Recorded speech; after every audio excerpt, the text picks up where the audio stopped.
गेल्या 24 तासापासून राज्यभराच्या विविध भागात पावसाचं थैमान सुरू आहे. मुंबई शहर आणि उपनगरांमध्ये विजांच्या कडकडाटासह जोरदार पावसाची शक्यता हवामान विभागाने वर्तवली आहे.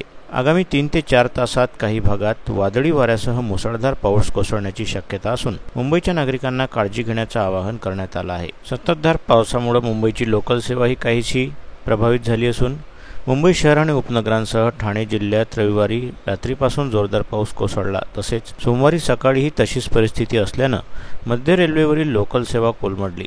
सकाळच्या वेळी पावसामुळे अंधारमय वातावरण असल्यामुळे लोकल सेवा उशिराने धावत होती, तर सकाळी 9 वाजेच्या दरम्यान मस्जिद, भायखळा, दादर, माटुंगा, बदलापूर येथील रेल्वे रुळावरून पाणी साचलं, त्यामुळे लोकल सेवा मंद गतीने सुरू आहे. मस्जिद येथे रेल्वे रुळावरून जास्त प्रमाणात पाणी साचल्यानं CSMT ते वडाळा रोड लोकल सेवा बंद करण्याचा निर्णय घेण्यात आला आहे. रविवारी राज्यभरात पावसाचं आगमन झालं असून मुंबईमध्ये मुसळधार पावसानं धुमाकूळ घातला. मुंबईसह उपनगरात रविवारी सायंकाळपासूनच मुसळधार पावसाला सुरुवात झाली. सोमवारी पहाटे मुंबईत पावसाचा जोर वाढला, त्यामुळं सकाळच्या सुमारास कार्यालयात जाणाऱ्या नोकरदार वर्गाची तारांबळ उडालेली पाहायला मिळाली.